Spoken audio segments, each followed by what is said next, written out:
Shalom, selamat pagi Bapak Ibu Saudara yang dikasihi Tuhan. Hari ini kita akan merenungkan firman Tuhan, renungan Prapaskah di hari yang ke-32.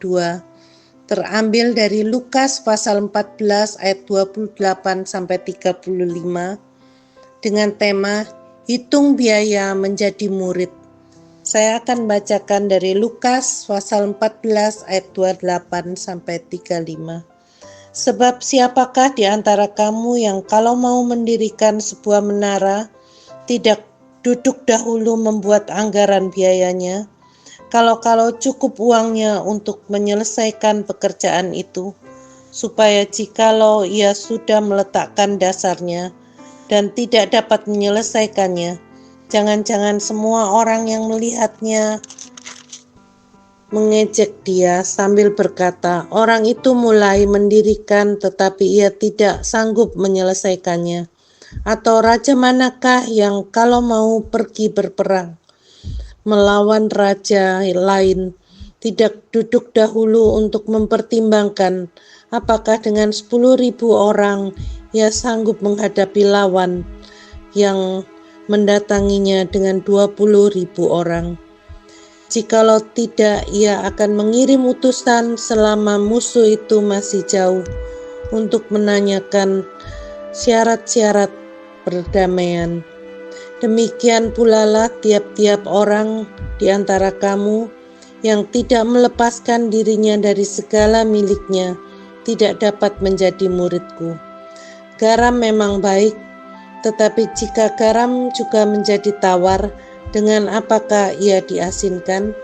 Tidak ada lagi gunanya, baik untuk ladang maupun untuk pupuk, dan orang membuangnya saja.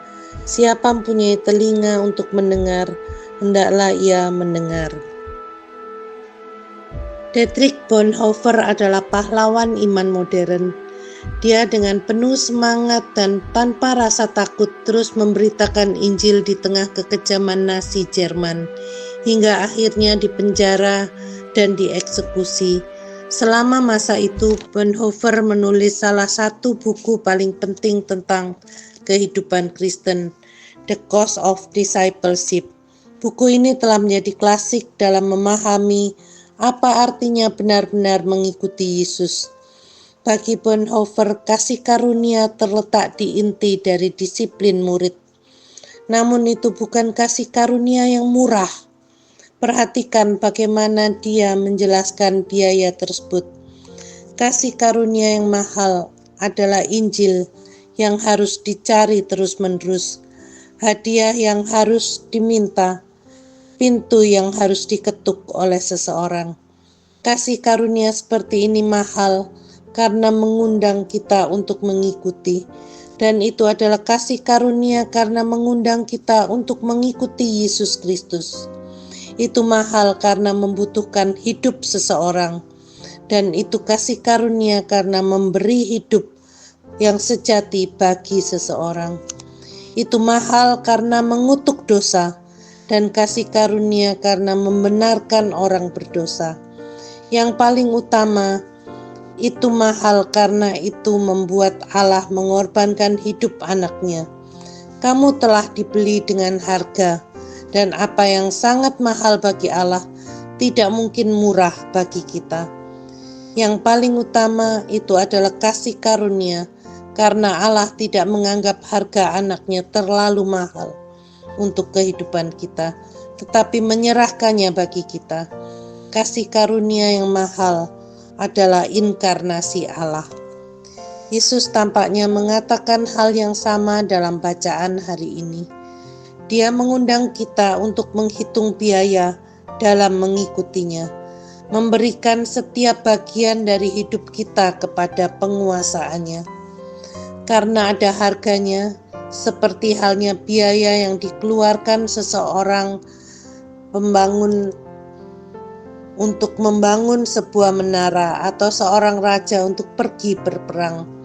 Siapa yang akan memulai proyek pembangunan besar tanpa terlebih dahulu memperhitungkan apakah ia memiliki sumber daya untuk menyelesaikan tugas tersebut? Raja mana yang akan mempertimbangkan untuk pergi berperang melawan raja yang menyerang, tanpa menganalisa apakah lebih baik bertempur dan menang atau menyerah sejak awal. Tidak ada, dan itu adalah inti dari apa yang Yesus sampaikan. Mengapa seseorang akan mempertimbangkan untuk menjadi murid tanpa terlebih dahulu menilai dampak apa yang akan ditimbulkan oleh pengikutannya terhadap hidupnya? Itu akan sama bodohnya. Mengikuti Yesus mengubah hubungan kita dengan segala sesuatu di dunia ini.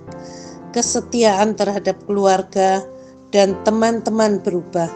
Menjadi murid membutuhkan kesiapan untuk mati. Tidak ada ruang untuk egoisme. Hidup kita bukan lagi milik kita sendiri. Mungkin kamu akan protes bahwa itu terdengar seperti super Kristianitas, dan namun tidak ada dua tingkat dalam iman Kristen. Seolah-olah ada orang yang bisa lebih berkomitmen, sementara yang lain kurang berkomitmen karena keterikatan lain. Tidak ada cara. Kamu sedang mengikuti Kristus atau kamu tidak. Bonhoeffer mengingatkan kita, dan apa yang sangat mahal bagi Allah tidak mungkin murah bagi kita. Itu adalah kata-kata yang sulit, tetapi kata-kata yang perlu diucapkan. Karena dalam perjalanan kita menuju salib selama musim Prapaskah ini, kita perlu mengevaluasi apakah kita telah meremehkan hadiah Allah bagi kita. Yesus membayar konsekuensi tertinggi untuk pemberontakan kita terhadap Allah. Menderita kematian yang paling mengerikan yang bisa dibayangkan oleh umat manusia. Jadi kita pun, apapun konsekuensinya, harus siap untuk itu. Bonhoeffer benar, kasih karunia dengan harga murah tidak membawa pertolongan maupun kebebasan. Lalu bagaimana hal itu terlihat dalam hidupmu untuk mempertimbangkan apa yang akan kamu bayar untuk mengikuti Yesus dalam setiap aspek hidupmu? Mari kita berdoa. Bapa, aku menyadari biaya yang telah Engkau bayar untuk memberikan hadiah kasih karunia-Mu, kehidupan anak-Mu. Aku tidak ingin pernah meremehkan hadiah ini. Jadi biarlah aku menghitung biaya setiap hari dari apa artinya mengikut Kristus dengan sepenuh hati. Biarlah aku tetap setia mengikut Engkau sampai mati. Amin.